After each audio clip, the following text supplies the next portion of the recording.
Hallelujah. Praise the Lord. Alléluia. Praise the Lord. Loué soit le Seigneur. Now, Loué soit le Seigneur. thank you.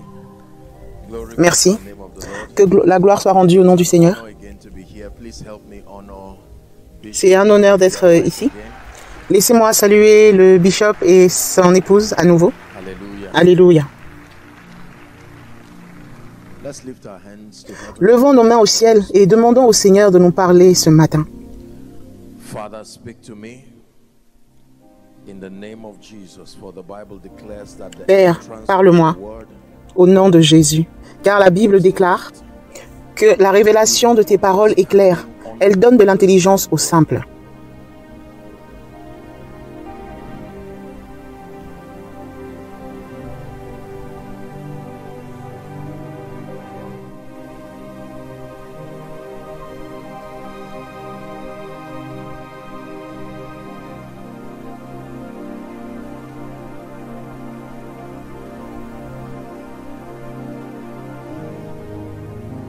turn my life around, even by the power of the Holy Spirit.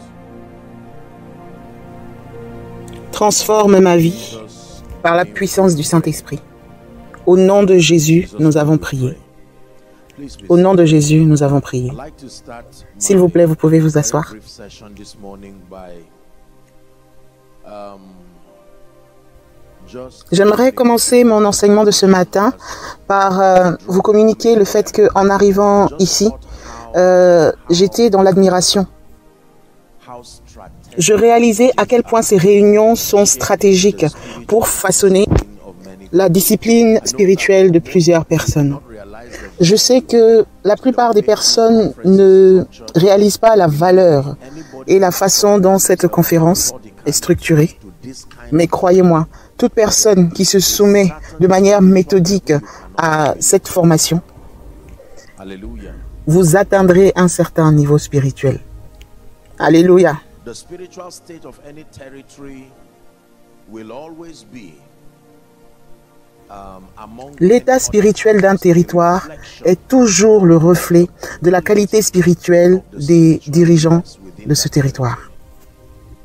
among the many factors that determine the Parmi les différents facteurs qui déterminent l'étendue du feu du réveil des différents croyants sur le territoire, il y a la qualité spirituelle des dirigeants qui conduisent, qui encadrent, qui gèrent et qui bâtissent des personnes.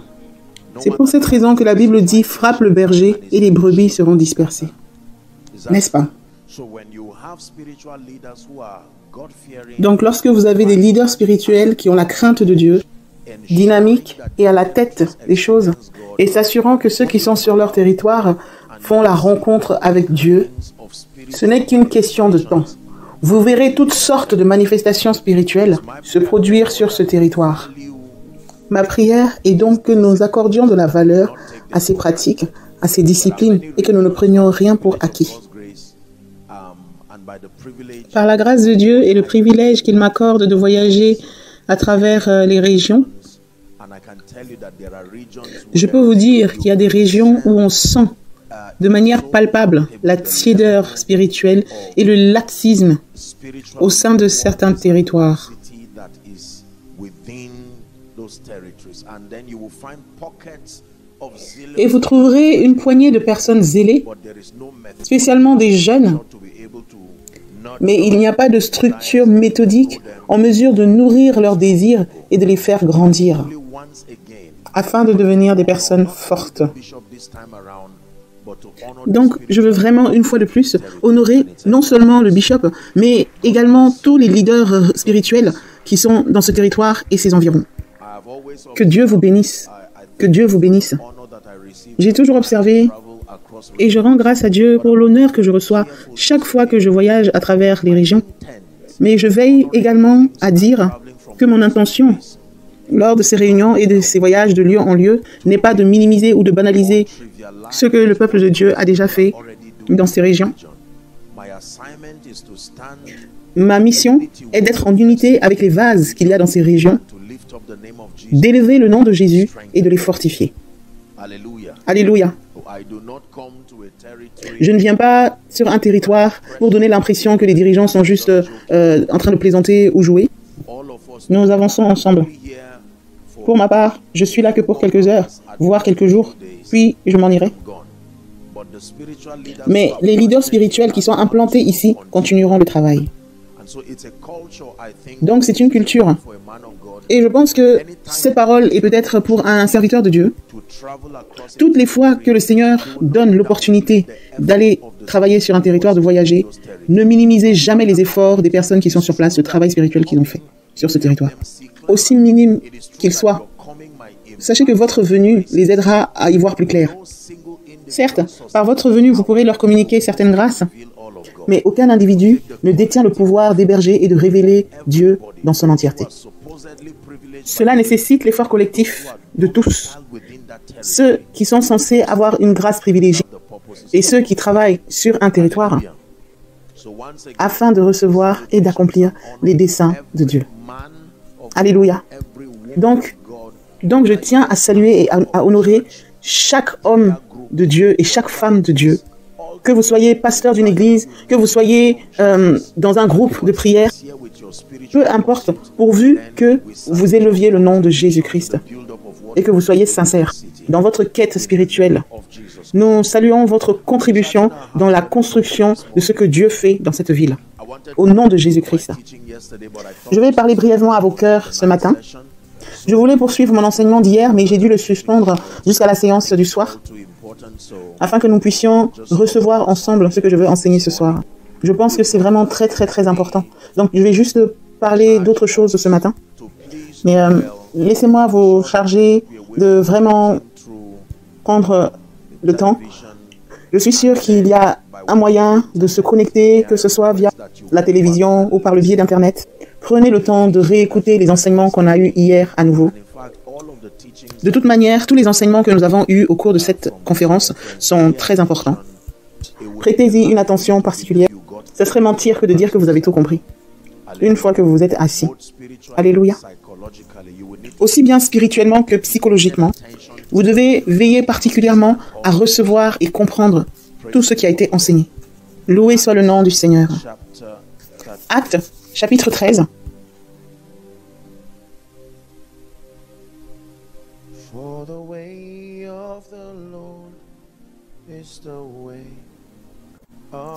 Car la voie du Seigneur est la voie de la sagesse. Je choisis la voie du Seigneur.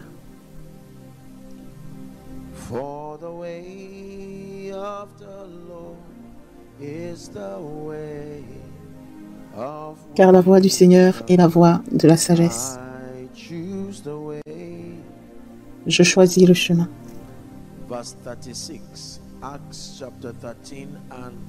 Verset 36. Acte 13, verset 36.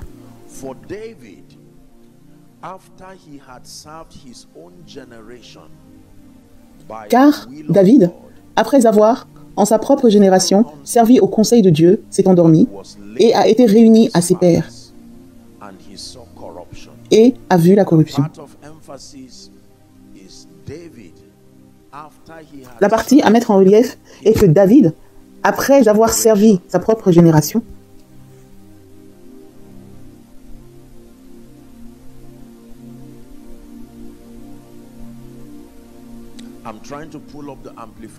j'essaie de vous lire la version amplifiée.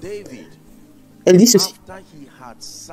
Pourtant, David, après avoir en son temps contribué à l'accomplissement du plan de Dieu, est mort et a été enterré aux côtés de ses ancêtres. Il a donc connu la décomposition.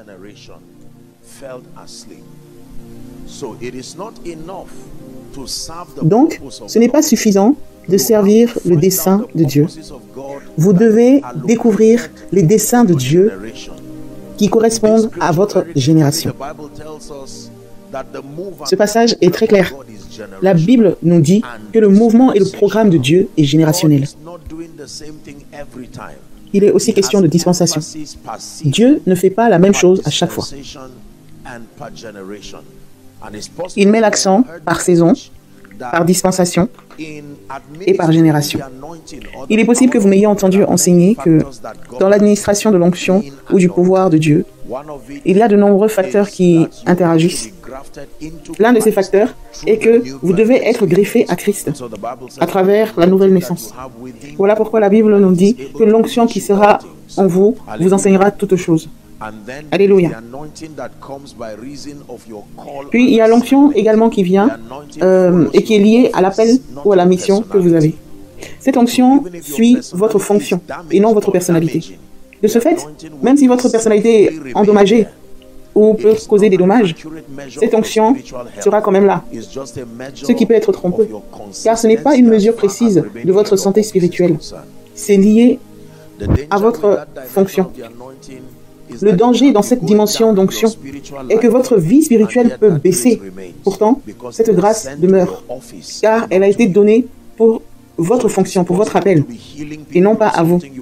Il est donc possible que vous puissiez guérir les personnes de quelque chose, alors que vous-même vous êtes en train de mourir de la même maladie. Il est possible de bénir les personnes de quelque chose, alors que cette même chose est en train de vous détruire. Parce que cette onction, ce deuxième niveau d'onction suit votre fonction. Alléluia. En parlant de manière concrète, lorsque certaines fonctions sont données à des personnes, il y a des privilèges qui suivent ces fonctions, n'est-ce pas? Par exemple, un responsable dans la sécurité peut bénéficier d'une maison de fonction, d'un véhicule de fonction. Que vous soyez bon ou que vous soyez mauvais, à partir du moment où vous occupez cette fonction, vous avez les privilèges qui vont avec. Mais il peut arriver un moment où l'ensemble de ces privilèges et de ces honneurs sont immédiatement retirés. Vous pouvez imaginer un homme comme Élisée. Élisée est mort d'une maladie. Et pourtant, cette grâce, ce manteau, était sur lui.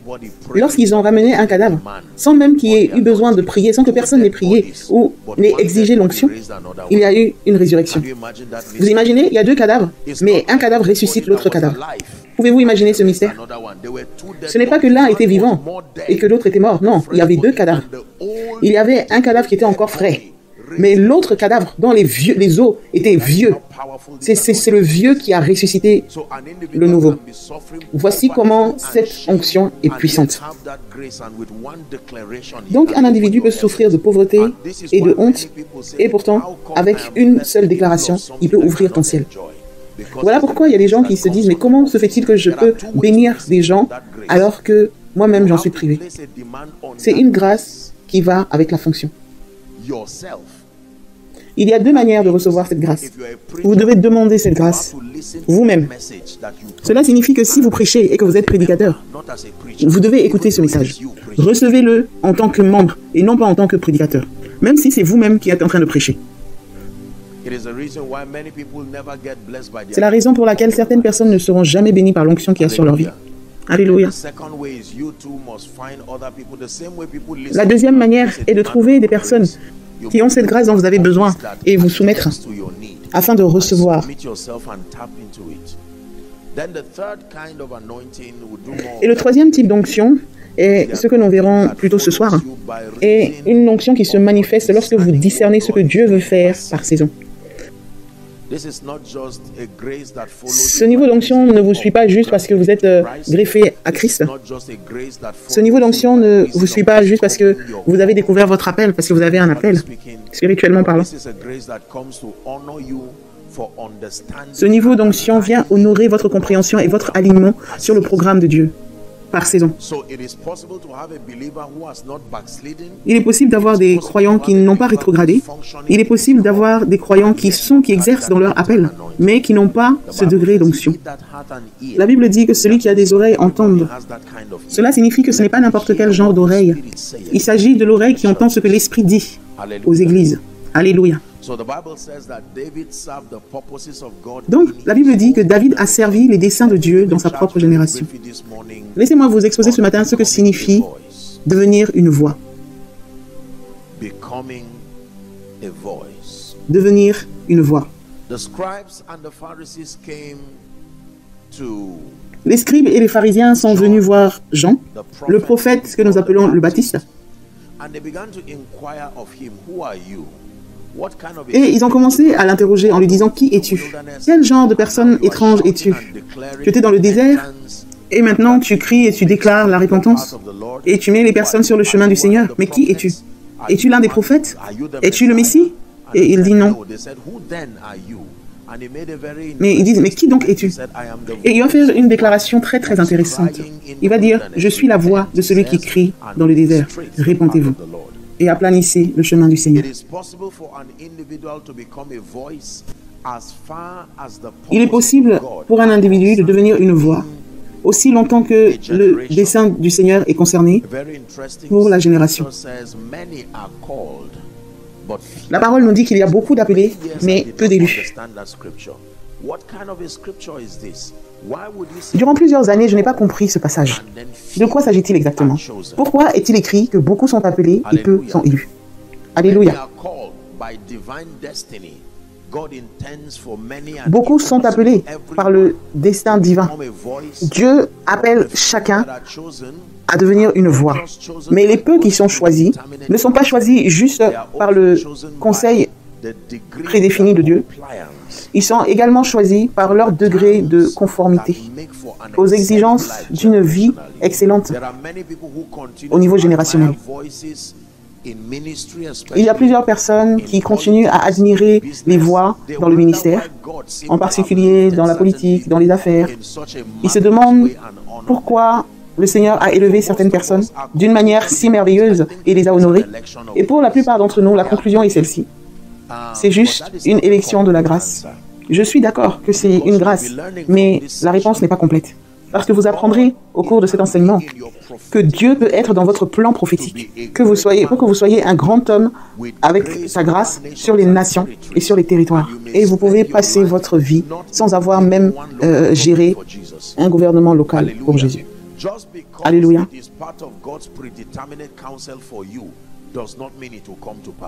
Juste parce que c'est un conseil prédéfini de Dieu pour vous, cela ne veut pas dire que cela va forcément arriver.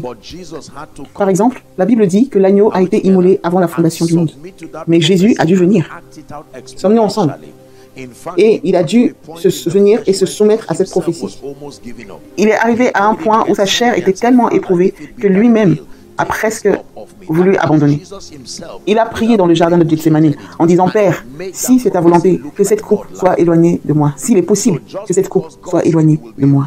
Cela veut dire que Jésus lui-même a essayé de renégocier. Au regard de la prophétie, cela aurait donné l'impression que Dieu a menti, alors que ce n'est pas le cas. Donc, juste parce que Dieu a dit que tu seras un puissant prédicateur, la plupart des personnes ne savent pas quoi faire de la prophétie. Vous pouvez avoir une parole prophétique correcte et authentique sur votre vie et échouer comme si Dieu ne vous voyait pas.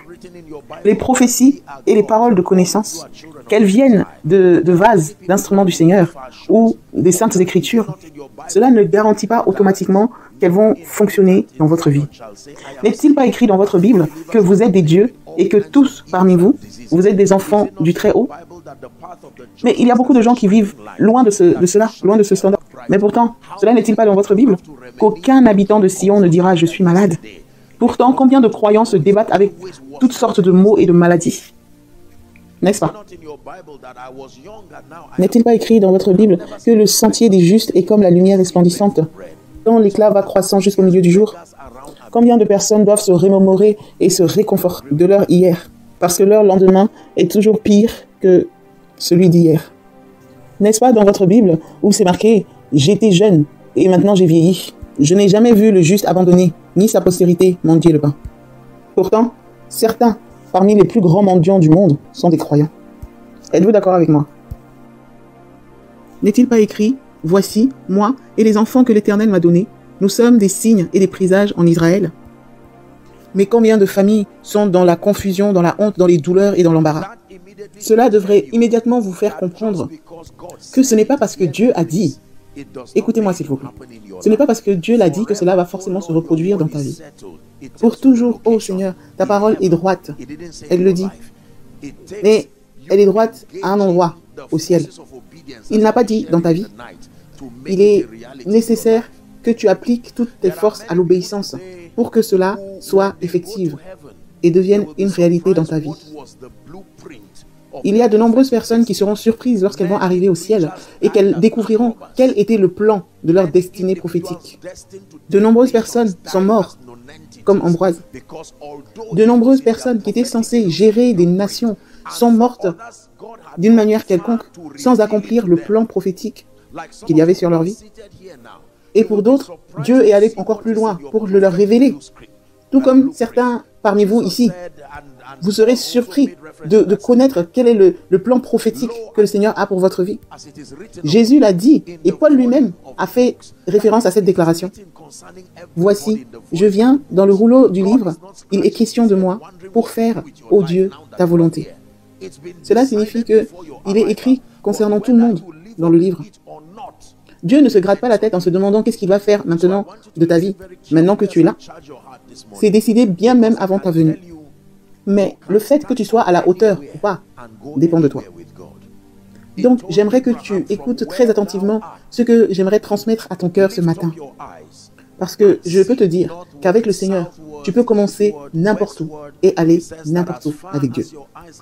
Il a parlé à Abraham à partir de là où il était. Lève tes yeux et regarde vers le nord, vers le sud, vers l'est, vers l'ouest. Et il lui a dit, aussi loin que tes yeux peuvent aller, je te donnerai une postérité aussi grande. Si vous êtes toujours avec moi, dites Amen. La plupart du temps, quand les gens viennent me voir pour demander soit la prière ou un encouragement, notamment les évangélistes, la chose qu'ils recherchent réellement, c'est l'onction. Je suppose que c'est parce qu'ils voient certaines choses que le Seigneur accorde gracieusement à travers ma vie. Ils ont tendance à croire que tout ce qu'il faut pour avoir une vie d'exploit et pour devenir une voix, c'est la transmission de l'onction. Ils ont raison. Il y a un moment pour ça. Mais cela n'est pas le protocole. Cela n'est pas la façon dont Jésus-Christ a établi des hommes puissants dans les Écritures. Tu veux devenir une voix et tu veux devenir puissant. Ta première référence ne doit pas être l'homme de Dieu. Ta première référence doit être les Écritures. La Bible dit, « Or, tout ce qui a été écrit d'avance l'a été pour notre instruction, afin que, par la patience et par la consolation que donnent les Écritures, nous possédions l'espérance. » Jésus a commencé son ministère en appelant une certaine catégorie de personnes. La plupart d'entre elles étaient déjà dans des affaires, tout comme Pierre qui exerçait la pêche avec son frère. Certains étaient impliqués déjà dans le gouvernement ou dans d'autres choses de la sorte. Mais d'une manière générale, ce n'étaient pas des personnes qui géraient le monde ou les territoires à cette époque-là. Et Jésus a commencé à se soumettre à toute une série de processus. Alléluia. Après 3 ans et demi, il est mort. Et ces personnes sont devenues très puissantes. Et au moment où nous avons lu leur récit dans le livre des Actes, il est dit d'eux que ces hommes qui ont bouleversé le monde, pas seulement Jérusalem, pas juste la Judée, ils avaient en effet honoré cette grande mission et bouleversé le monde. Alors, qu'est-ce qui a changé dans la vie d'un pêcheur? Un homme qui attrapait du poisson. Même si ce n'était pas une profession ordinaire à cette époque. Mais qu'est-ce qui est soudainement arrivé à Pierre pour passer du stade de pêcheur au stade d'homme avec une voix qui a un tel impact que cela est même encore immortalisé dans notre vie aujourd'hui? Je prie que le Seigneur ouvre nos yeux. Ma mission ce matin est que tu sois en colère contre ton niveau actuel et que tu puisses réaliser que Dieu et les nations exigent encore plus de toi. La Bible dit qu'on a beaucoup reçu. Nous devons arrêter de nous contenter d'une vie médiocre et d'à peu près, tout en donnant des excuses, tout en espérant et en croyant, en nous justifiant et en disant que Dieu vient de décider d'élever les autres et de les bénir, et que nous ne sommes pas ces privilégiés. Venons donc à cela, car ce n'est pas une réflexion correcte. Prenons le livre de Deutéronome, chapitre 28, s'il vous plaît, au premier et deuxième verset. Et voyons une des puissantes bénédictions prophétiques qui a été donnée et qui concerne chacun d'entre nous. Et cela arrivera certainement si tu obéis à la voix de l'Éternel ton Dieu en observant et en mettant en pratique tous ces commandements que je te prescris aujourd'hui. De quelle bénédiction s'agit-il exactement? Eh bien, l'Éternel ton Dieu te donnera la supériorité. Est-ce que c'est dans ta Bible? La supériorité sur toutes les nations de la terre. Combien de nations? Toutes. Au verset 2, voici toutes les bénédictions qui se répandront sur toi et qui seront ton partage lorsque tu obéiras à la voix de l'Éternel, ton Dieu. Donc, tu vois, tu dois obéir à sa voix pour devenir une voix. Si tu ne peux pas obéir à la voix du Seigneur, si tu n'obéis pas Si tu ne t'amarres pas à la voix du Seigneur, le Seigneur ne va pas s'amarrer à toi. Jésus-Christ s'est amarré à la voix du Père. Et le Père a dit, « Voici mon Fils bien-aimé en qui j'ai mis toute mon affection. » Et il a dit alors, « Écoutez-le. » Le monde ne va pas t'écouter si tu n'écoutes pas Dieu. Non, écoutez-le. Cela est une bénédiction qui est réservée à ceux qui ont cette écoute et cette relation avec Jésus. Maintenant, laissez-moi vous donner quelques clés rapidement et ensuite nous passerons à la prière pour ce matin. Je ne vais pas trop m'attarder dessus parce que c'était le sujet de mon enseignement hier. Quelle est la première exigence pour être une voix? En fait, que signifie être une voix? Écrivez s'il vous plaît. Être une voix signifie que vous avez le privilège d'influencer une génération avec vos pensées, vos convictions et vos valeurs. Vos convictions et vos valeurs. Alléluia. Donc, devenir une voix consiste à répandre l'influence du royaume au sein d'une génération, dans le but non seulement de l'évangile, mais également de l'ensemble du programme du royaume. Donc, si Dieu est capable de vous honorer et que vous êtes capable d'influencer votre génération, on peut alors assurément dire que vous êtes une voix, vous appelez une voix. Parce qu'il y a beaucoup de personnes qu'on appelle des voix. Nous utilisons d'autres expressions pour montrer l'excellence de leur influence. Des termes comme des généraux, des termes comme vous-même vous connaissez. Nous utilisons toutes sortes de clichés, d'expressions, afin d'essayer de montrer l'étendue de leur impact et de leur influence. Devenir une voix signifie avoir un maximum d'impact par rapport au royaume. Alléluia. La première clé, vous devez connaître Dieu. Vous ne pouvez pas devenir une voix dans aucune des générations, notamment dans le monde d'aujourd'hui, sans une connaissance fonctionnelle et réelle de Dieu.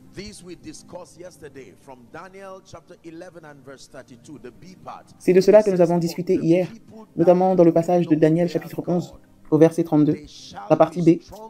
Mais ceux qui connaîtront leur Dieu agiront avec fermeté. Donc, dans un premier temps, ils seront forts, ils auront une capacité. Et dans un second temps, ils feront des exploits. Ils ne vont pas juste dire des exploits. Ils ne vont pas juste prêcher des exploits. Alléluia.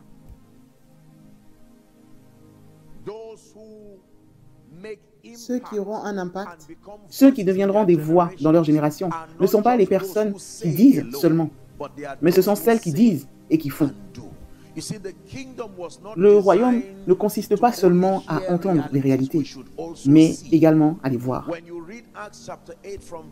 Lorsque vous lisez le livre des Actes, chapitre 8, verset 5, la Bible dit « Philippe, étant descendu dans la ville de Samarie, il prêcha le Christ. » Lorsqu'on avance au verset 6, il est dit « Les foules tout entières étaient attentives à ce que disait Philippe, lorsqu'elles apprirent et virent les miracles qu'il faisait. » S'il vous plaît, lisez pour moi la fin de ce passage.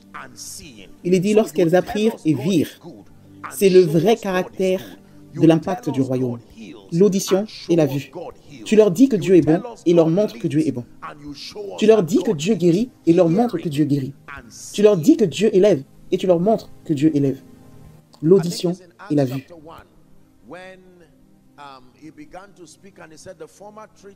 Je pense que c'est dans Actes chapitre 1.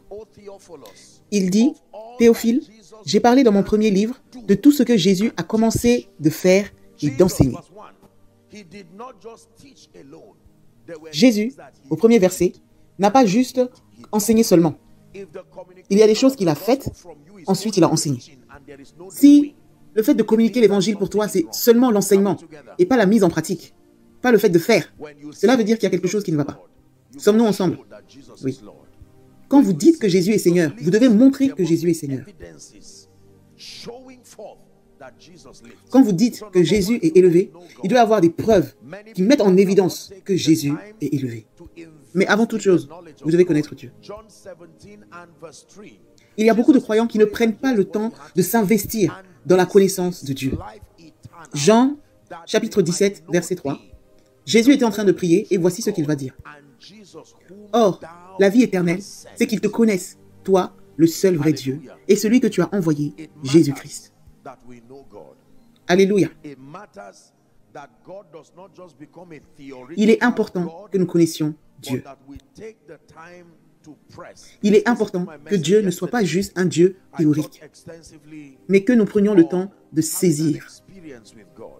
S'il vous plaît, prenez le temps d'écouter mon message d'hier.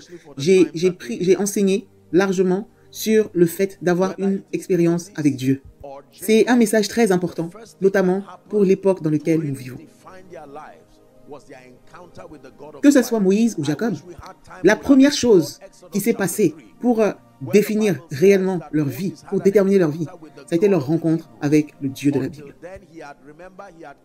J'aurais voulu que nous ayons le temps afin d'explorer le chapitre 3 du livre d'Exode, où la Bible dit que Moïse a eu une rencontre avec le Dieu des Hébreux. Parce que jusque-là, il se souvenait qu'il avait été élevé en Égypte par la fille de Pharaon. Il avait été élevé comme un Égyptien.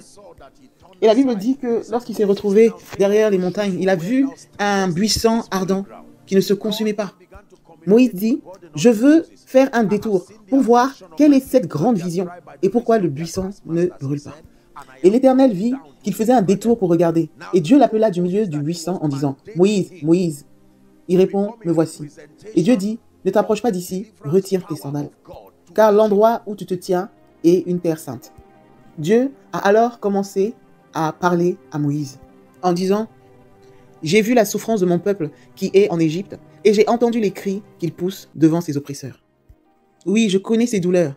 Je suis descendu pour le délivrer de la domination des Égyptiens. Et donc, il dit à Moïse qu'il le mandate afin de devenir une représentation de la puissance de délivrance de Dieu en Égypte.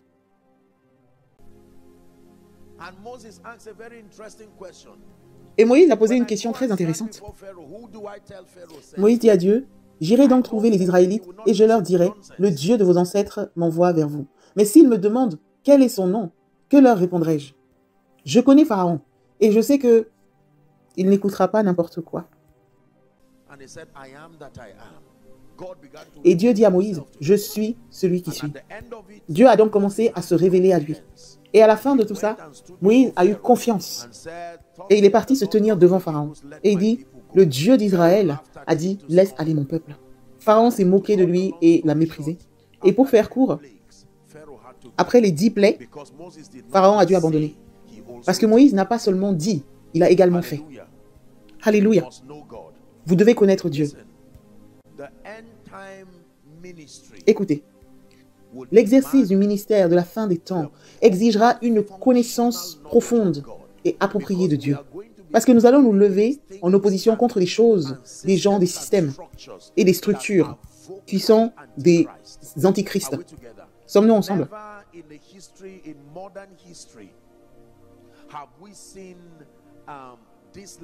Jamais dans l'histoire moderne, nous n'avons atteint un tel niveau de défiance structurelle. C'est comme la reconstruction à nouveau de la tour de Babel. Là, il ne s'agit pas juste d'individus, mais le diable a construit des systèmes, des structures dont la plupart d'entre nous ne réalisent pas réellement à quoi nous sommes confrontés. Nous n'allons pas juste nous dresser contre l'homme. Parce que lorsque vous vous levez contre un homme, lorsque cet homme meurt, vous êtes libre. Mais lorsque vous vous levez contre une structure, même les personnes qui sont derrière cette structure, lorsqu'elles s'en vont, la structure elle-même a sa propre vie. Sommes-nous toujours ensemble? Je vous donne un exemple. Les réseaux sociaux. Dans aucun autre âge de l'Église, nous n'avons vu une plateforme avec une si grande puissance, un si grand pouvoir qui est donné aux gens et au gouvernement. Sommes-nous ensemble? Les réseaux sociaux ont même le pouvoir de détrôner un président dans sa fonction, en exercice. Vous réalisez à quel point c'est puissant? Même si aujourd'hui Zuckerberg décidait de se convertir, si les réseaux sociaux, les plateformes décident de déclarer que Jésus-Christ n'est pas Seigneur, c'est une bataille que Dieu lui-même devra livrer. Et c'est dit partout à nos enfants, on leur ancre cette mentalité et cette philosophie. et on leur dit que Jésus est juste une des options parmi tant d'autres. Nous avons besoin de connaître Dieu. Nous ne pouvons pas présenter un Dieu lorsque nous-mêmes nous sommes dans la confusion par rapport à ça. Le niveau de précision dont le monde a besoin, le niveau d'évidence dont le monde a besoin afin de s'incliner devant la Seigneurie de Christ est plus grand que les preuves et les évidences qui étaient requises il y a 30 ans en arrière. Il y a 30 ans, lorsque vous veniez avec un message en disant que Jésus est Seigneur, même si les gens ne croyaient pas en lui, ils auraient cru en vous. Et ils se seraient soumis à vous avec une loyauté totale. Mais aujourd'hui, lorsque vous dites que Jésus est Seigneur, vos enfants même vont vous contredire. Et ils vont vous éprouver, ils vont vous demander de leur prouver. Ils vont vous demander si Jésus peut faire ce que eux, leur tablette peut faire pour eux. Ils vont vous dire, moi, ma tablette me réveille quand je dors. Je n'ai pas besoin du Saint-Esprit. Lorsque nous avons commencé avec Dieu, il y a beaucoup de privilèges que nous n'avions pas. Donc c'était plus facile de dépendre du Saint-Esprit. Aujourd'hui, la technologie essaye de remplacer, peut remplacer facilement une grande partie des choses que son ministère accomplissait. Pourquoi tu me demandes de me soumettre au Saint-Esprit alors qu'il peut me réveiller? De quoi ai-je besoin quand je peux programmer toute ma vie entière sur une tablette? La tablette peut encore mieux me connaître que moi-même. La tablette peut me dire quand je suis fatigué. La tablette peut me dire quand j'ai besoin d'aller dormir. La tablette peut me dire quand j'ai besoin d'aller voir le médecin. Nous avons besoin d'avoir une meilleure présentation si on veut que notre génération se soumette à l'obéissance à Christ. Leur dire juste « répandez-vous parce que Jésus est Seigneur », ils vont rigoler et ils vont s'éloigner. Que quelqu'un dise « je dois connaître Dieu ». C'est vraiment très important que nous connaissions et que nous comprenions réellement Dieu. Dans Jérémie, le chapitre 9, du verset 23 au verset 24, « Ainsi parle l'Éternel, que le sage ne se glorifie pas de sa sagesse, que le fort ne se glorifie pas de sa force, et que le riche ne se glorifie pas de sa richesse. » Le verset 24 dit ceci, « Mais que celui qui veut se glorifie d'avoir l'intelligence et de me connaître. » La fierté d'un croyant ne doit pas être juste dans l'acquisition de choses, parce que ça, c'est une compréhension totalement mondaine, telle que l'apparence. La vraie fierté du chrétien est le fait de connaître Dieu. Dites Amen.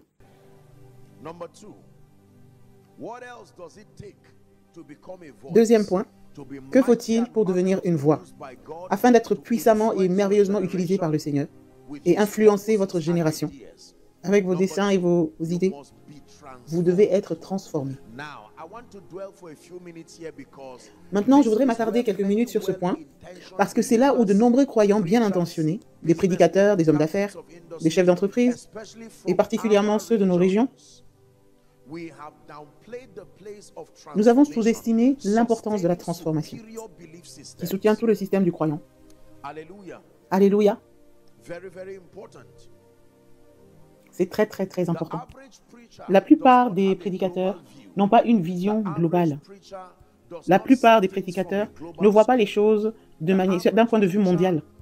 Par exemple, l'approche d'un prédicateur, en général, au niveau de son ministère, n'est pas d'un point de vue mondial. Notre approche doit être locale, mais notre vision doit être mondiale. Parce que le monde entier est interconnecté. Une personne de l'Australie peut influencer ton serment de l'église locale et influencer l'orientation et la participation des membres de ton assemblée. Quelqu'un peut venir semer une idée qui est antichrist et vous n'avez pourtant jamais vu la personne.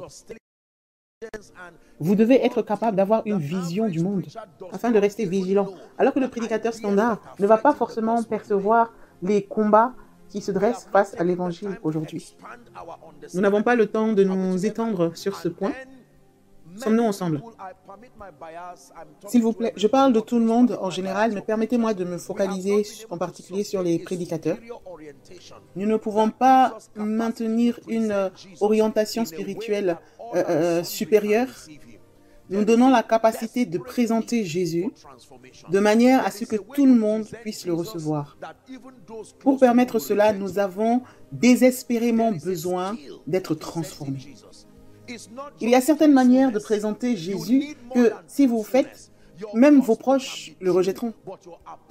Il y a une compétence requise pour présenter Jésus. Ce n'est pas juste une question de vérité à présenter. Vous avez besoin de plus que la vérité et que la véracité. Votre évangile peut être vrai, mais votre approche, votre manière de présenter peut faire que ça semble être faux. Laissez-moi répéter à nouveau. Votre évangile et votre message peut être vrai, mais votre approche... Laissez-moi vous montrer quelque chose. La Bible nous dit ceci. Je pense que c'est dans Marc chapitre 16, au verset 15. S'il vous plaît, prenons le temps d'étudier ce passage pendant une minute. Marc 16, verset 15. Nous le considérons comme la grande commission. J'aimerais que vous y accordiez une attention particulière. Regardez, c'est Jésus qui parle ici.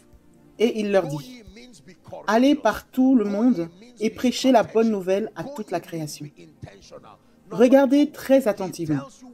Il y a certains détails qui sont à relever dans ce simple verset. Au premier verset, il leur dit quoi faire. Allez-y. C'est un verbe d'action. Vous ne devez pas rester passif. Allez-y signifie être courageux. Allez-y signifie être stratégique. Allez-y signifie être intentionnel. Point numéro 2. Il leur dit où aller. Dans le monde entier. Regardez bien, il n'a jamais dit faites le tour du monde, mais il dit allez dans le monde entier. Cela signifie que votre évangile doit être beaucoup plus que se déplacer de maison en maison. Il a dit par tout le monde, entrez dans le système, pénétrez les systèmes et les structures. Il doit y avoir un plaidoyer pour Christ au niveau de toutes les strates d'activité, au niveau de toutes les dimensions d'activité humaine. Puis il leur dit quoi faire. Prêcher. Prêcher signifie déclarer, proclamer. Prêcher signifie préserver la vérité. Et il vous dit aussi quel est votre auditoire. Toute la création. Donc, faisons un rapide récapitulatif. Il vous dit quoi faire. Allez et prêcher. Il vous dit où aller. Par toute la terre et dans les systèmes. Il vous dit quel est votre public. La création. La seule chose qui manque, c'est qu'il ne vous dit pas de quelle manière vous devez le faire. Le comment vous laisse une marge de flexibilité parce qu'il savait que les temps varient, que les temps changent et que le message reste le même. Et le public reste le même. Le commandement reste le même. Mais la stratégie et la méthode d'approche doivent être flexibles et être prédéfinies par génération et par dispensation. Est-ce que quelqu'un apprend maintenant? Le message ne devrait jamais changer. Le public ne devrait jamais changer. Votre approche, disons que je voudrais dire votre commandement, votre mandat ne devrait jamais changer. Mais la stratégie que vous déployez, Satan lui-même s'est métamorphosé en plusieurs choses. La manière dont Satan travaillait il y a une centaine d'années n'est pas la même manière dont il travaille maintenant.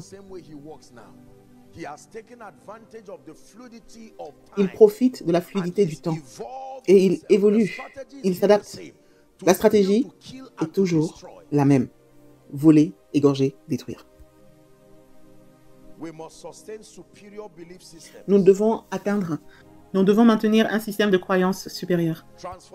La transformation dans le royaume est le produit de deux choses. Premièrement, c'est le produit de l'exposition. L'exposition. L'exposition est très importante. Pas l'exposition négative, car vous pouvez être exposé de manière négative. L'outil principal d'exposition du chrétien n'est pas principalement le fait de voyager à travers le monde. Cela occasionne une exposition séculière et c'est important également. Mais l'outil principal d'exposition du chrétien et pour son orientation, c'est la parole. Sommes-nous ensemble? Romains chapitre 12, du verset 1 au verset 2, dit ceci. « Je vous exhorte donc, frères, par les compassions de Dieu, à offrir vos corps comme un sacrifice vivant, saint, agréable à Dieu, ce qui sera de votre part un culte raisonnable. » Verset 2. « Ne vous conformez pas au siècle présent. » Le mot traduit ici, c'est le mot éon, le modèle de pensée qui vient de cet âge. Mais soyez transformés. Comment? Par le renouvellement de l'intelligence. afin que vous discerniez quelle est la volonté de Dieu, ce qui est bon, agréable et parfait. Dans le livre de Philippiens, chapitre 2, au verset 5, il est dit ceci: « Ayez en vous les sentiments qui étaient en Jésus-Christ. » Cela signifie que Jésus n'est pas simplement venu vaincre le péché, Satan, l'enfer et le tombeau, tout simplement parce qu'il était le Fils de Dieu. Il y avait une orientation, une vision qui le soutenait. Que cette pensée-là soit en toi. Puis-je me permettre de vous dire quelque chose? Nous sommes nés pour ressembler à notre environnement, sur le point de vue génétique et environnemental. Mais nous devons croire en Dieu, afin qu'à travers le ministère de sa parole et le ministère de la direction divine de son esprit, afin que nous puissions évoluer et avoir une nouvelle orientation sur notre vie. Il y a certains prédicateurs à qui le Seigneur ne pourra jamais donner de visibilité globale. La réalité est qu'il y a un embarras pour le royaume, non pas à cause des mauvaises choses telles que l'immoralité et le reste, mais tout simplement parce qu'ils n'ont pas atteint le niveau d'orientation ou de vision requis afin de présenter Jésus globalement. Est-ce que quelqu'un apprend ce matin? Donc, en plus de notre connaissance de Dieu, de notre consécration, de notre implication dans les choses spirituelles pour l'amour de Dieu, nous devons croire et faire confiance en Dieu et à sa grâce qui nous donne la capacité de maintenir une orientation supérieure et un état d'esprit transformé. Comment savez-vous que vous êtes transformé? C'est lorsque il vous devient difficile de vous connecter à un territoire souillé, sale. Je ne devrais pas pouvoir vous regarder et dire que vous vous comportez comme une autre personne. Quelque chose dans votre manière de faire vous trahit. Je ne parle pas du fait de rejeter les gens ou de les renier. J'aimerais bien me faire comprendre. Sommes-nous ensemble? Normalement, lorsque je vous regarde, je ne devrais même pas pouvoir distinguer le fait de savoir si vous êtes Igbo, si vous êtes Hausa ou si vous êtes Yoruba, à cause de l'excellence de votre transformation. Parce que vous avez surmonté et dépassé les limites qui étaient prédéfinies par rapport à votre territoire. Il y a plusieurs personnes qui portent encore l'insigne de la limitation de leur territoire. Tout simplement à cause de leur loyauté et de leur attachement à des valeurs qui sont antichrist. Ils s'y accrochent comme à un héritage, à quelque chose qu'ils ne veulent pas lâcher. Non. Vous devez être transformés. Alléluia. Est-ce que Dieu nous parle? Homme de Dieu, vous devez être transformés. En tant que prédicateur, lorsque vous vous adressez à votre assemblée locale, vous agissez avec un cœur de berger. Mais lorsque le Seigneur vous donne l'occasion de parler à un public mondial, à un public plus large, vos exemples, votre contexte, votre intelligence, votre approche doit être telle que une personne de la Finlande, une personne des États-Unis, une personne du Royaume-Uni, ou quel que soit l'endroit, parce que tout le monde n'a pas souffert et subi ce que vous avez subi. Vous ne pouvez pas généraliser votre douleur, votre souffrance et parler un langage que vous seul êtes à même de comprendre. C'est là que l'intelligence de Jésus intervient. Vous savez que Jésus utilisait dans ses exemples, des exemples qui durent dans le temps, il utilise l'agriculture parce que dans toutes les générations, quelle que soit la civilisation, le terme de l'agriculture sera toujours d'actualité. Vous remarquerez que dans son approche, il est allé très loin dans sa réflexion. Il satisfaisait non seulement le contexte de sa génération, mais il avait une vision qui satisfaisait aussi à travers le temps. Donc, si vous voyez une graine sous terre, c'est toujours d'actualité aujourd'hui. Il y a quelques expressions qui mettent la confusion dans le corps de Christ. Par exemple, lorsque la Bible utilise le terme « le trou d'une aiguille », c'était de manière contextuelle. Il ne parlait pas de l'aiguille que vous avez l'habitude d'utiliser pour faire de la couture.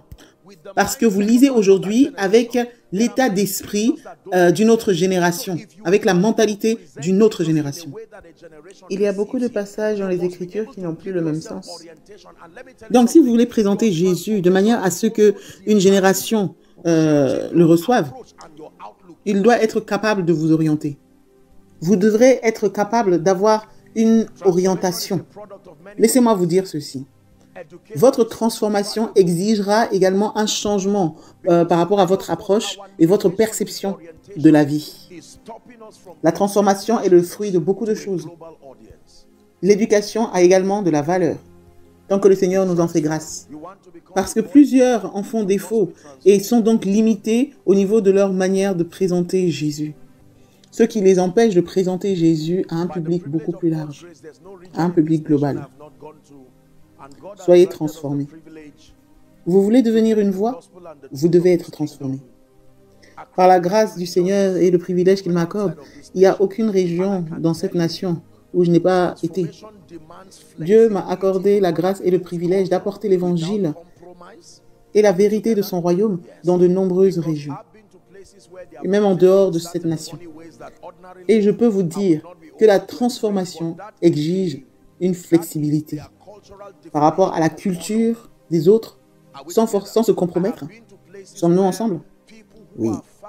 Parce que j'ai su aller à certains endroits où on m'a traité d'une certaine manière, assez amusante. Et ce sont des choses de manière ordinaire auxquelles je n'adhère pas. Mais dans leur culture, c'était leur manière d'honorer. Sommes-nous ensemble?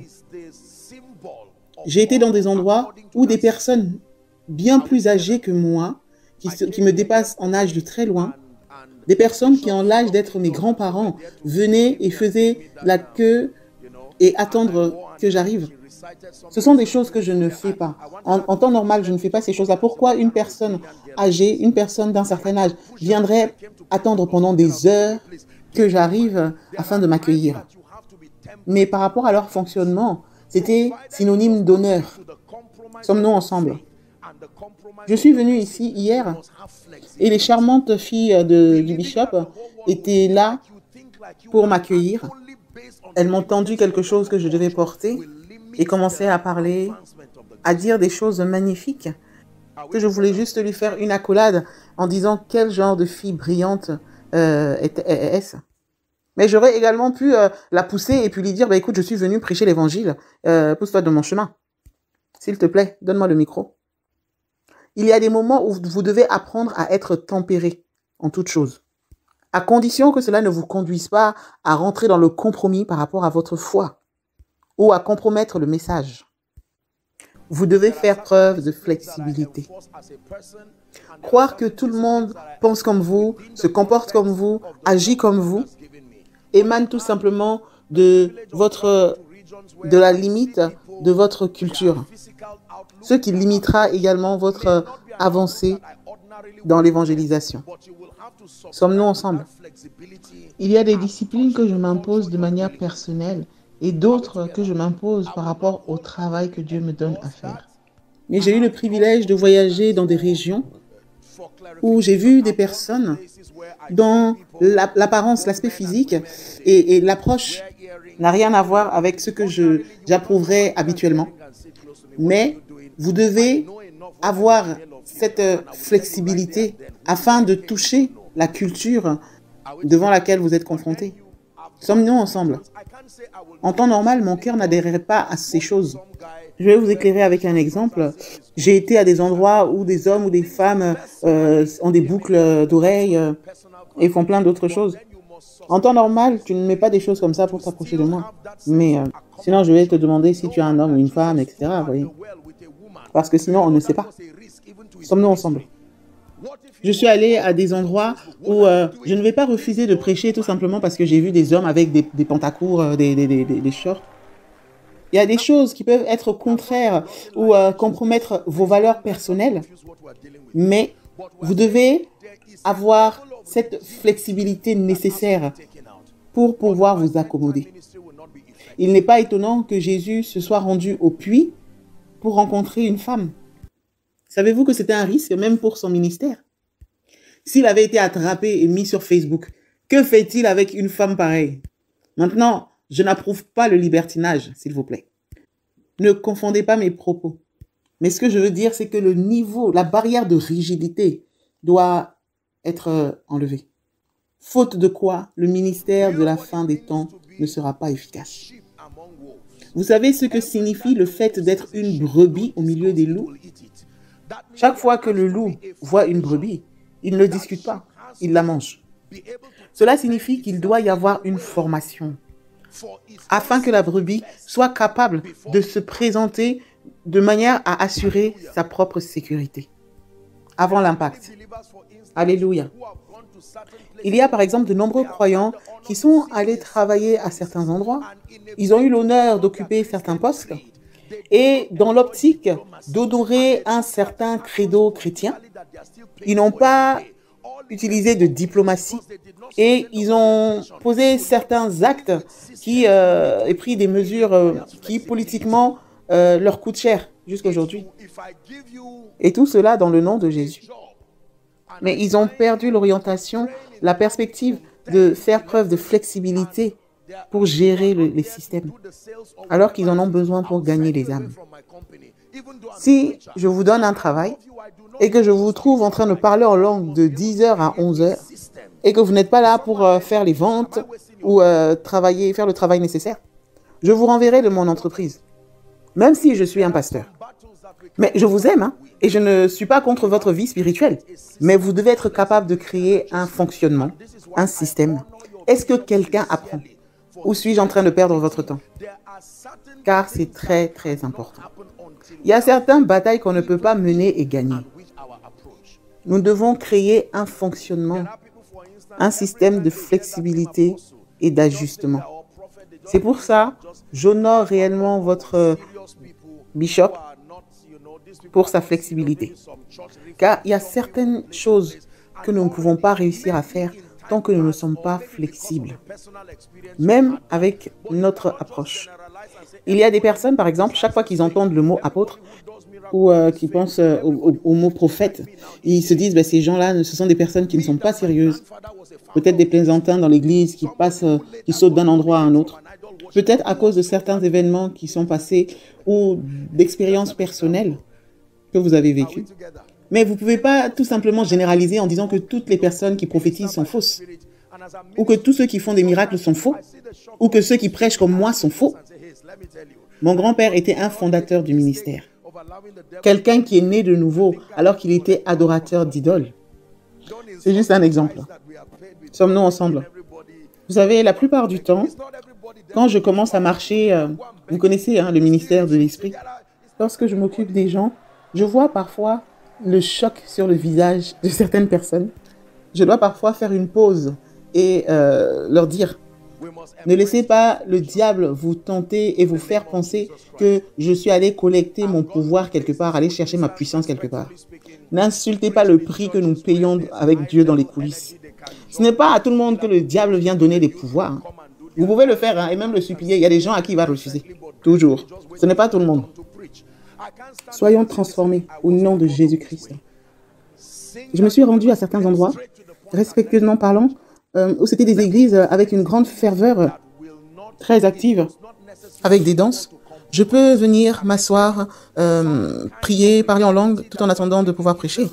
Je ne vais pas me lever et leur dire que je n'ai pas été enseigné de cette façon, en leur demandant de chanter et d'aller à l'essentiel, et puis de me laisser prêcher. Vous voyez?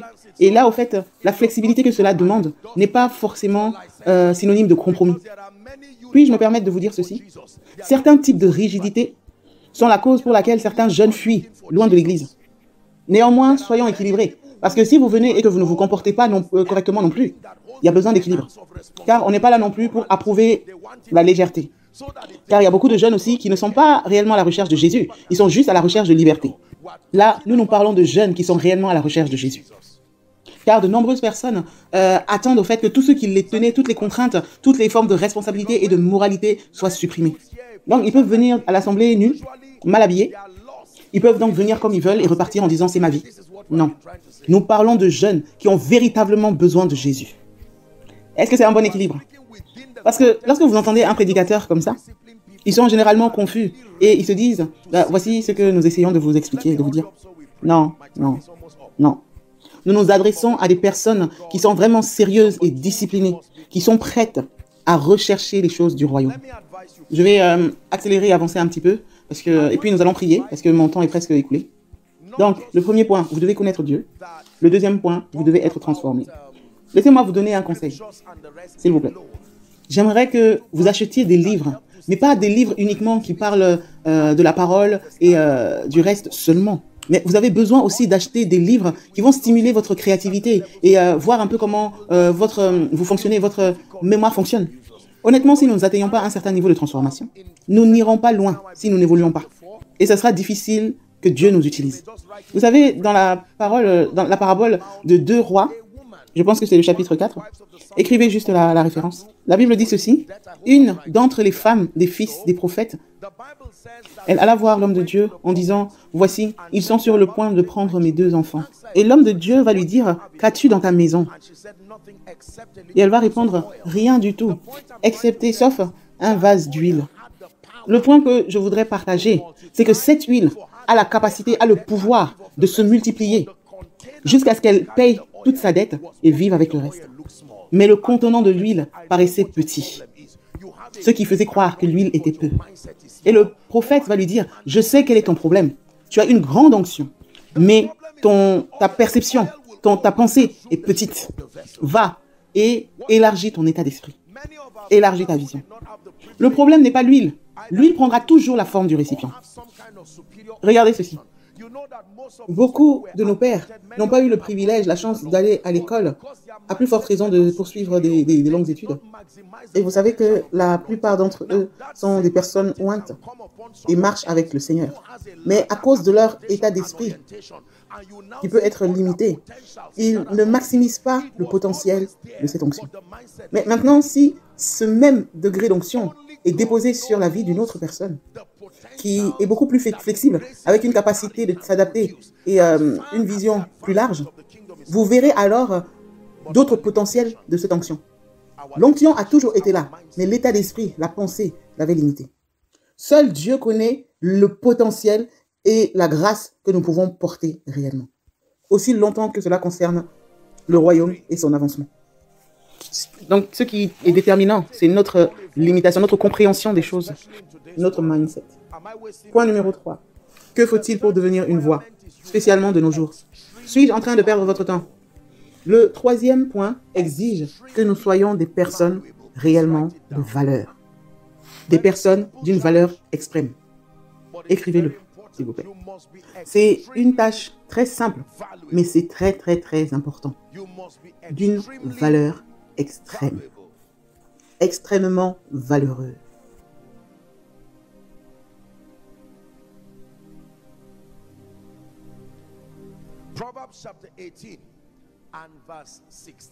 Proverbe chapitre 18, verset 16. Proverbe 18, verset 16. Il est dit ceci: les présents d'un homme lui élargissent la voie et lui donnent accès auprès des grands. Vous pouvez remplacer le mot présent par le mot valeur. La valeur d'un homme lui élargit la voie, le chemin. Est-ce que c'est dans votre Bible?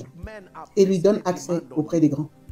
Vous connaîtrez votre valeur dans la mesure où les hommes vous demandent, vous exigent. Nous devons être sincères ici. Il n'est pas seulement question de prédicateurs, mais de tout le monde. Quand vous n'avez pas de valeur, vous avez l'impression, ça donne l'impression comme si vous n'étiez rien. Personne ne vous poursuivra pour vous offrir ou vous donner quoi que ce soit. Nous devons être très sincères. Il y a beaucoup de personnes qui pensent qu'ils vont, comme par magie, gagner la loyauté de leur entourage sans avoir de la valeur. Une génération ne va pas vous écouter tant que vous n'aurez pas réellement quelque chose à dire ou à offrir. Que ce soit un prédicateur, que ce soit un homme d'affaires, même dans un point de vue laïque au niveau des païens. Vous voyagez, vous vous rendez dans des endroits comme en Europe ou en Asie, et vous vous émerveillerez devant ce que font les enfants, les adolescents. Ils apportent des solutions, de la valeur par rapport à des besoins, des choses qui sont nécessaires, des choses utiles, et ce, malgré le contexte dans lequel nous sommes aujourd'hui, nous vivons aujourd'hui. Il est impossible de les ignorer, quand bien même vous ne croyez pas en eux. Lorsque nous lisons le livre de Marc au 1er chapitre, à partir du verset 35, Marc 1, à partir du verset 35, il est question de Jésus. Il a fini de faire ses croisades, et ainsi que tout ce qu'il avait à faire. Vers le matin, pendant qu'il faisait encore sombre, il se leva et sortit pour aller dans un lieu désert où il pria. Simon et ceux qui étaient avec lui se mirent à sa recherche. Ils se mirent à faire quoi? Ils se mirent à sa recherche. On recherche toujours quelqu'un qui a de la valeur. Verset 37. Lisons ensemble, s'il vous plaît. Cela peut être projeté en même temps. Donc, vous êtes prêts? 1, 2, 3, lisons. Et quand ils l'eurent trouvé, ils lui dirent: Tous. Combien de personnes? Tous les hommes. Tous te cherchent. Homme de Dieu, cela peut être vrai également pour ta vie, si tu as de la valeur. Homme politique, cela peut être vrai également pour ta vie. Homme d'affaires, cela peut être vrai également pour ta vie. Tous les hommes te cherchent. Fais alliance avec Dieu concernant mon destin. Tout tant que ce que le Seigneur demande, exige de moi, concerne ma vie, par la grâce de Dieu, je ferai en sorte d'être vraiment quelqu'un de valeureux, d'avoir de la valeur.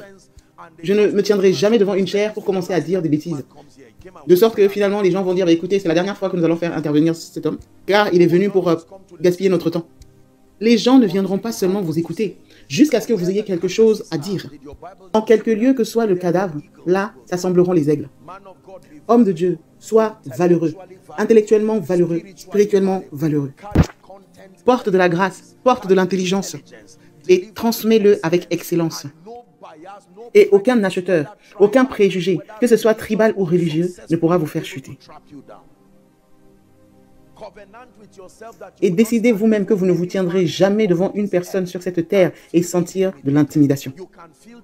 Vous pouvez voir des défis, mais votre valeur aura un tel impact que lorsque vous vous tiendrez debout, vous honorerez les gens pour leur caractère unique, mais pas au détriment de votre propre valeur.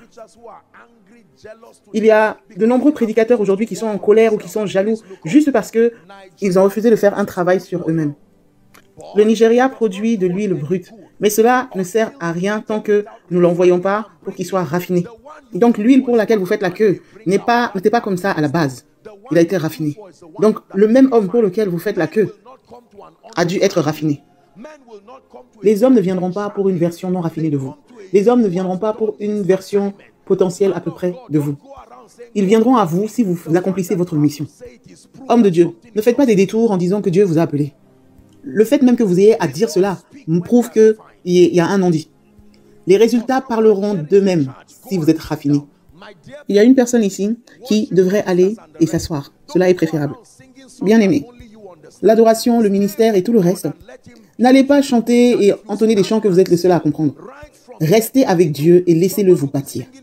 Alors, si vous vous levez et que vous chantez ici, Jalingo, quelqu'un chantera votre cantique en Australie. À cause du contenu, de la puissance et de la grâce. Laissez-moi vous dire la vérité. Si vous voulez être valeureux, vous devez être honnête avec vous-même. Et d'arrêter de vous jeter les fleurs. Si vous voulez être valeureux, veillez à ne pas vous applaudir trop tôt.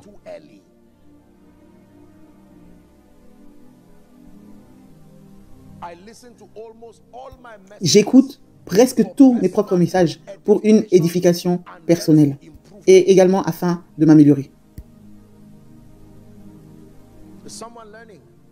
Est-ce que quelqu'un apprend?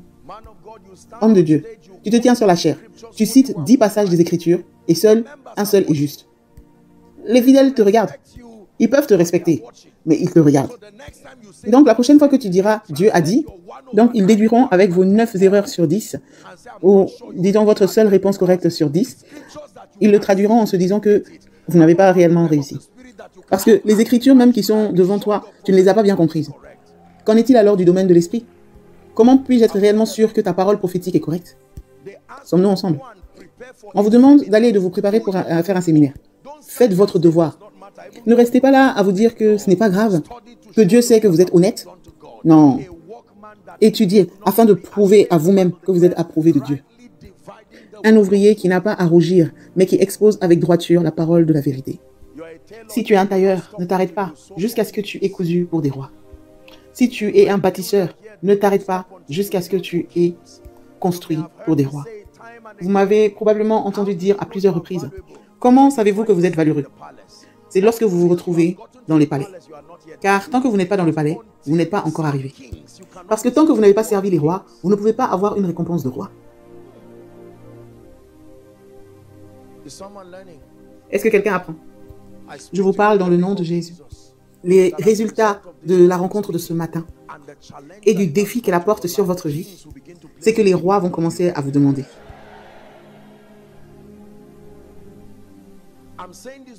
Je dis cela parce que j'aimerais que nous apprenions à être valeureux. À être très très valeureux. Je pourrais m'arrêter sur ce troisième point. Vous devez être très valeureux. Lorsque je vois des personnes qui sont en dessous de leur potentiel, je vous parle spirituellement, je suis agité dans mon esprit. Pas de manière négative, mais c'est parce que je sens qu'il y a beaucoup plus qu'il peut faire. Alléluia. Madame, je sais que vous cuisinez, mais tant que vous restez petit, vous ne pouvez pas réellement vous améliorer. Vous continuerez à vous mettre en colère contre ceux qui sont appelés. Le jour où vous vous améliorerez, que ce soit au niveau de ton packaging, de l'emballage de ta cuisine, c'est le jour où tu entendras qu'on t'appelle à Abuja. Tu te diras que c'est un mensonge. La faveur est facile lorsqu'il y a de la compétence. Laissez-moi me répéter. La faveur est facile lorsqu'il y a de la compétence. La faveur est facile, homme de Dieu. Les nations peuvent s'ouvrir à vous lorsque vous êtes préparé. On dit souvent que chaque fois que l'élève est réellement prêt, le professeur vient. Donc, si le professeur ne s'est pas engagé, cela signifie que l'élève n'est pas prêt. Travaillez sur vous-même. Travaillez sur vous-même.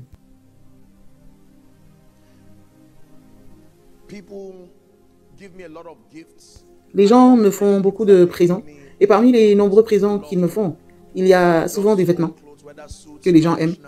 Ceux qui leur parlent le plus, c'est-à-dire des tenues traditionnelles ou autres.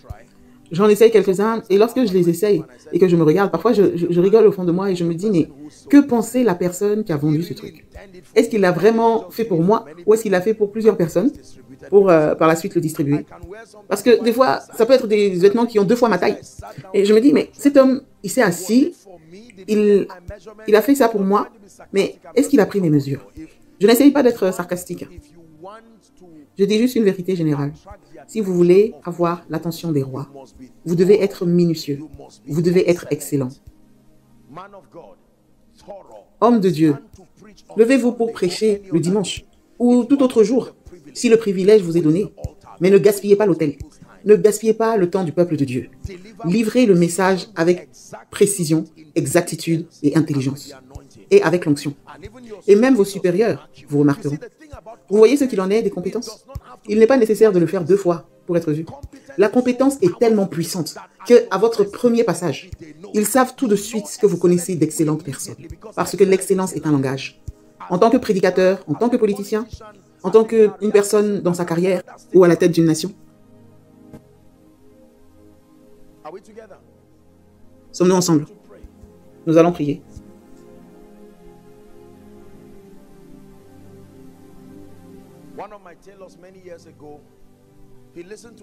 Un de mes tailleurs, il y a plusieurs années, avait écouté un de mes messages où je disais aux gens d'être compétents et d'être excellents.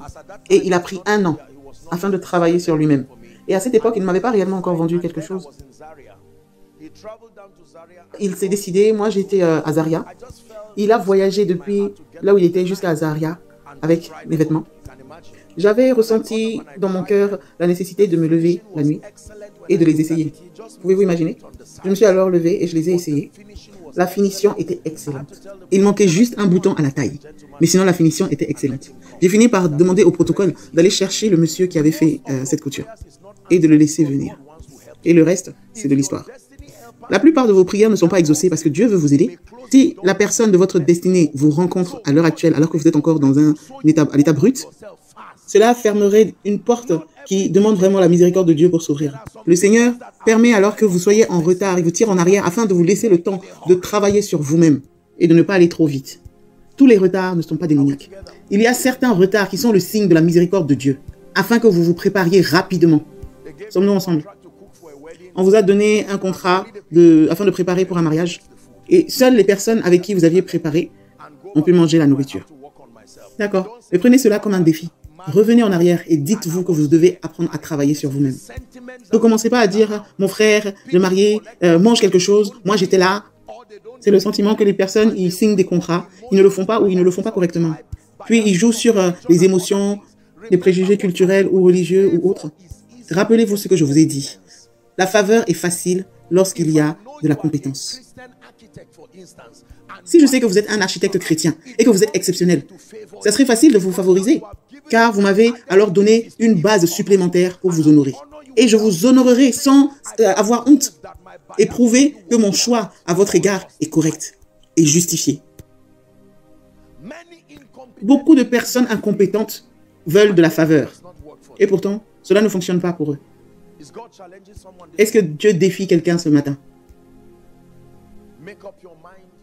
Décidez-vous que vous serez exceptionnel. Les travailleurs de cette église, laissez-moi vous défier au cours de la prédication de ce matin. Décidez-vous à donner le meilleur. Continuez à vous améliorer. Ne recyclez pas votre niveau d'excellence, mais grandissez. Grandissez. Il y a encore d'autres sommets. Sommes-nous ensemble? Que vous travaillez dans les médias ou que vous soyez dans l'assurance, peu importe. Bénissez le Seigneur pour le niveau dans lequel vous êtes, mais vous devez toujours observer et faire une critique honnête sur vous-même. Que puis-je faire pour m'améliorer dans la juridiction qui est autorisée? Comment puis-je être un meilleur huissier? Comment puis-je être un meilleur protocole? On m'a demandé de diriger un service. Je ne l'ai pas si bien fait. Je reviens au pied du Seigneur et je dis, Seigneur, je prends la responsabilité. Je peux progresser. Tu t'améliores. Tôt ou tard, tu découvres alors que tu n'es plus sur le même terrain. Les champions sont des personnes qui sont déterminées. Ce sont des personnes qui sont continuellement en train de chercher à s'améliorer. Vous allez dans ma chambre, vous prenez mon ordinateur et vous verrez qu'il y a un message que je suis en train d'écouter et qu'il y a des choses que je fais en ce qui me concerne. Lorsque je finis mon enseignement, je retourne et je continue à travailler sur moi-même avant la soirée. Car je suis venu pour le programme et je n'ai pas d'excuses. Ce n'est pas une question de chance. Ce n'est pas une question de parler en langue, chakalababa. Il y a une place pour la diligence. Sommes-nous ensemble? Nous devons prier.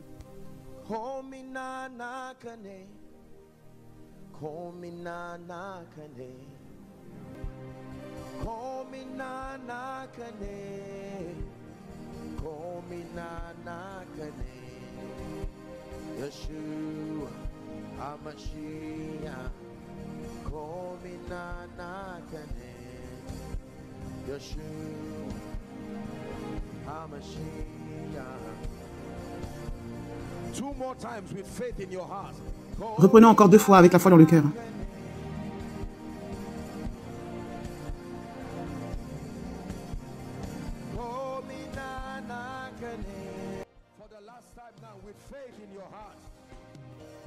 Reprends une dernière fois avec la foi dans notre cœur.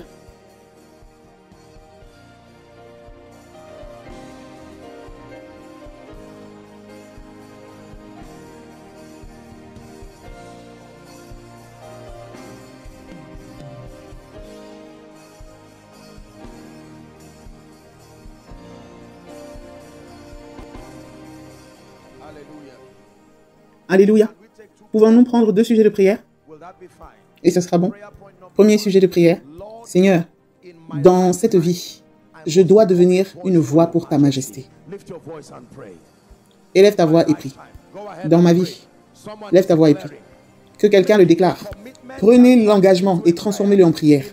Dans ma vie, je dois devenir une voix dans la région, là où tu m'as appelé à exercer.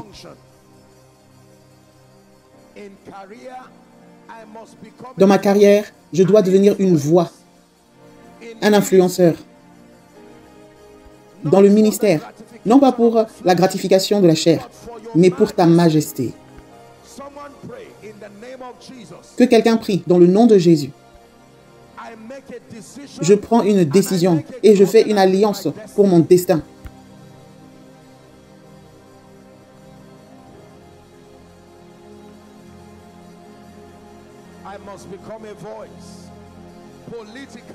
Je dois devenir une voix politiquement. Je dois devenir une voix dans le ministère. Je dois devenir une voix financièrement. Je dois devenir une voix en ce qui concerne les exploits du royaume. Pas d'excuses au nom de Jésus. J'obtiens la grâce.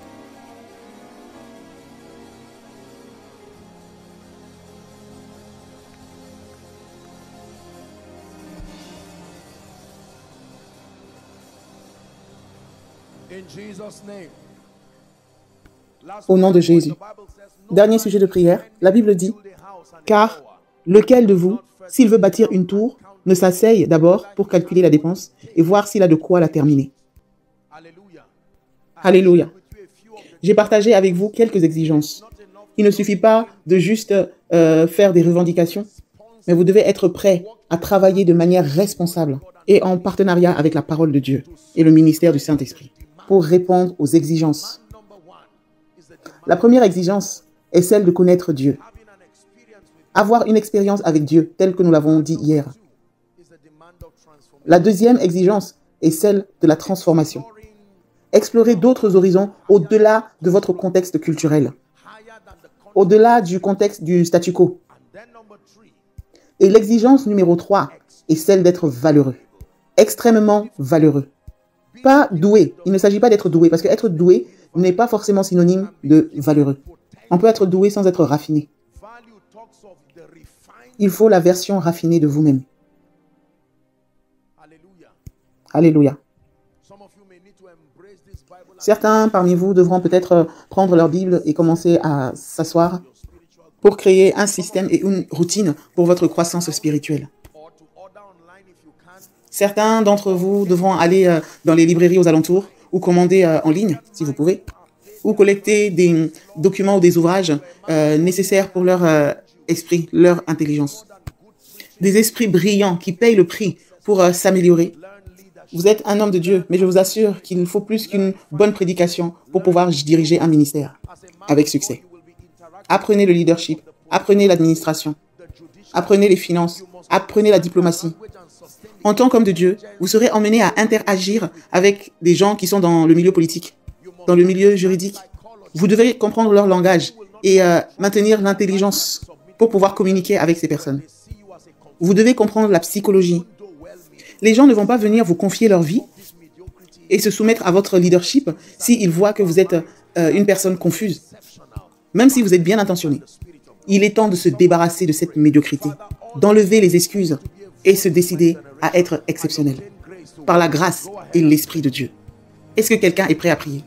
Seigneur, tout ce que cela demande pour que je sois une voix pour ma génération, j'obtiens la grâce d'y marcher. Vas-y, prie. Vas-y et prie.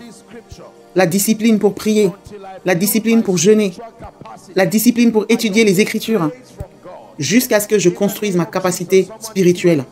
J'obtiens la grâce de Dieu. Dans le nom de Jésus, que quelqu'un prie.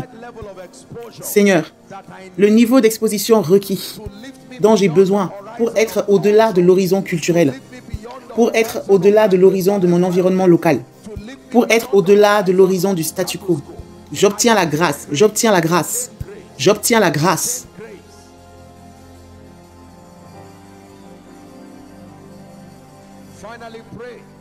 Et pour finir, prie pour la grâce d'affiner ta valeur.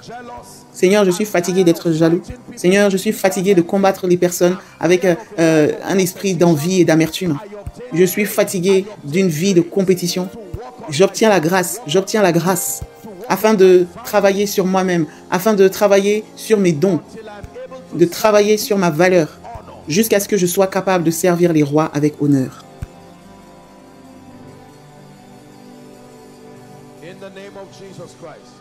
Au nom de Jésus-Christ,